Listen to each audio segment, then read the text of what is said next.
What is up, YouTube? So, as you can see, I have a snare drum in front of me because today is about how to change and then tune the top snare drum head on a snare drum. Now, before I start out and say anything, it is super important that you realize that tuning is almost all subjective. To me, there are a couple fundamental guidelines, but there are no laws of drum tuning. There are so many crazy ways to tune drums. This is just how I do it and how I found the most effective way to get the sounds that I want. So take it for what it's worth. It's all kind of a matter of opinion, so, you know, take that for what it's worth. The reason I'm changing the head today isn't because the head is worn out. It's actually a pretty new head. I don't love, it's a Remo controlled sound, which I really like on some of the drums I have, but on this snare drum in particular, I feel like it's a little too thick. So I'm gonna swap out this controlled sound head that's a 2-ply with a dot in the middle. I think it's 2-ply.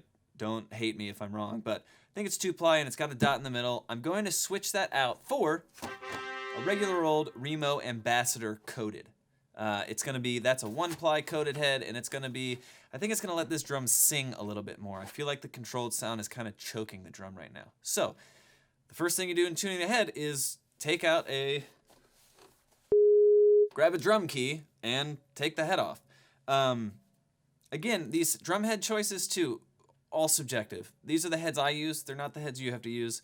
They're not the right heads or the wrong heads, they're all drum heads. And if it gets the sound you want it to, you've done the job. And that's really the biggest thing. I get asked a lot about, you know, what's the right drum head? How should I tune this? And if it sounds good and it sounds the way you want it to, that's the right thing you should use. So if the drum heads you're using are 4 years old, but they still sound good, don't change the heads. I'm going to loosen up all these lugs and take this old drum head off. And I'm also, when I take this off, I think I'm gonna take this internal muffler off. I don't like it, I don't use it, and it's loose now and it kind of rattles, so I'm gonna take it off because I hate it.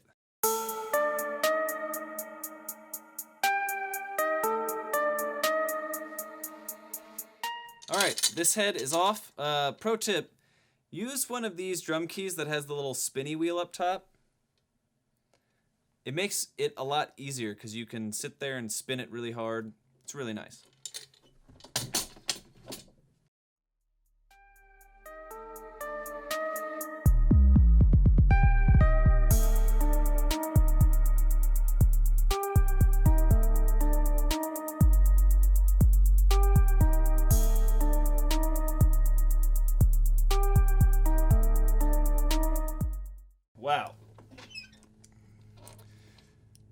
Wow, that took an insanely long time. I had no idea it was going to take that long.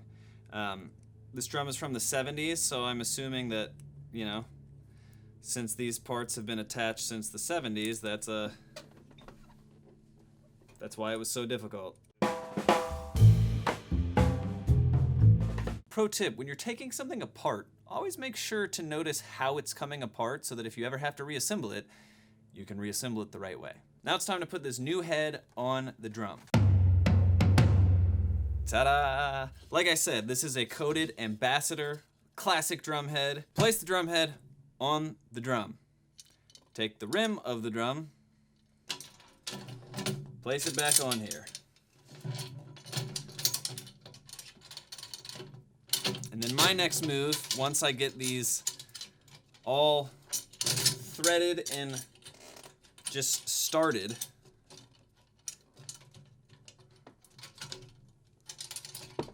all right, so once I get all those started, they're not finger tight yet, they're just sitting in the threads and they're threaded just a little bit.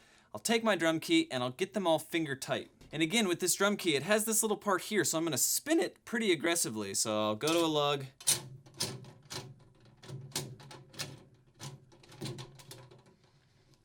spin it down.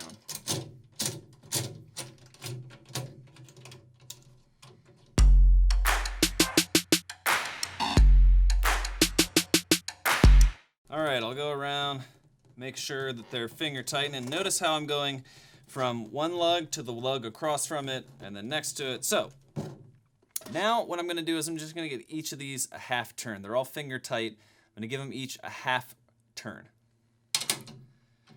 Actually, I'm gonna go full turn.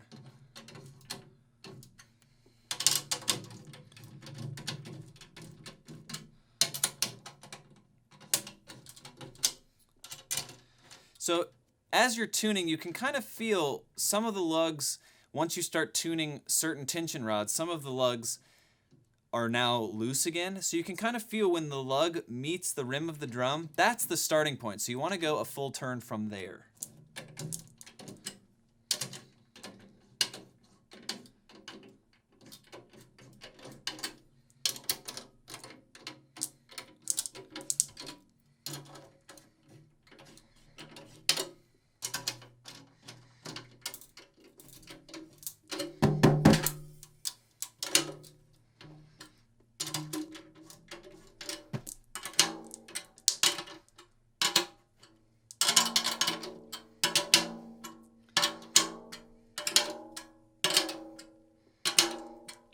All right, so I've put the batter head on. It's making a little cracking sound. That's totally fine. It does that. It's the seating on the whatever, like, it's fine. It's fine if it cracks. So now what I'm gonna do is I'm gonna take a drumstick, a Vic Firth Bolero drumstick, and I'm gonna tap each lug to see if the pitches are similar. And the snares are off, and I'm gonna hold my hand to the bottom head so that you aren't tuning both heads, you're only tuning one head. You can only hear the top head.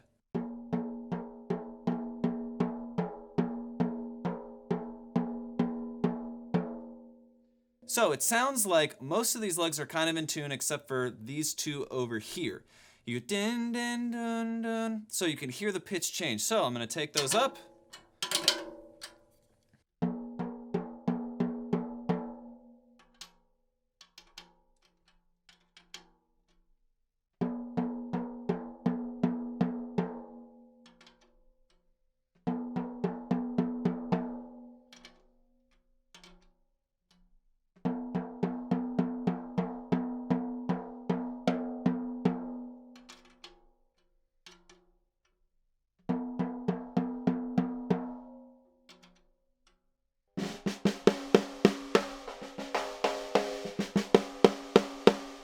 So that's a good starting spot. Again, it's just about tapping, seeing if the pitch is correct. If the pitches are all matched, hit the drum. Is it the range that you want it in? If you're having trouble tuning and you're thinking, okay, this pitch is out of tune, and you're tuning it up or tuning it down and it's not really doing what you want, always try the lug that's directly across from that lug, because it might be that one that's giving you the problem. But from here, it's really just all about taste. Once you get the lugs tuned evenly, it's about taste and experimentation. There's a lot of times where when I want that really, really, really low gushy thing, I'll have these two, from the two lugs furthest away from me, I'll have those tuned up pretty high. And then the two lugs coming down from the drum there, I'll tune them down a little bit. And then these two, I'll tune down a little bit more. And then these two will be like totally out almost. And that sounds good. That's a super unconventional tuning method.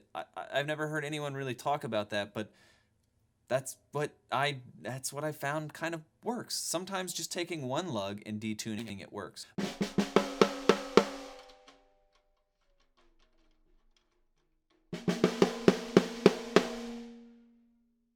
That with a little bit of moon gel would probably sound pretty good. And that's this one lug is like totally backed out.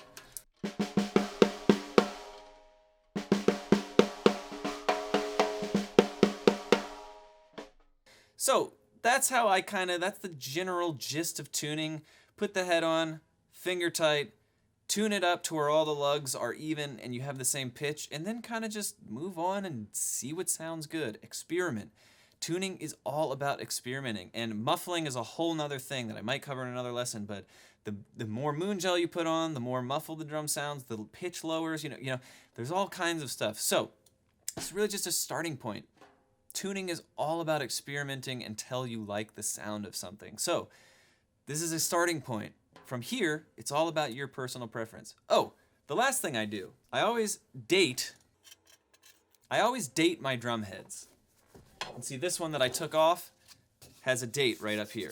I date my drum heads because sometimes when I'm tuning, I'll be having I don't believe that there's a set time that you gotta change a drum head. If it's been 2 months, you gotta change it.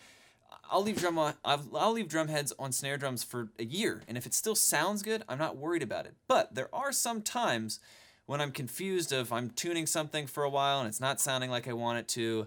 So I'll look at the date, and if the drum head's a year old, that's probably the reason I'm having trouble tuning it. So I never remember, I don't really commit to memory when I changed out my drum heads last. So I always write the date so that I never have to question, when did I switch this out? Because chances are if I'm struggling tuning, I'm going to be frustrated. But if I can look and say, oh man, it's almost a year since I changed this drum head, it's time to buy a new drum head because that drum head is just dead. Those are my tips. That's how you change a head and then tune it up to get it started to where you want it to go. So put in the comments if you want to see more about tuning. And yeah, I'll see you in the next lesson.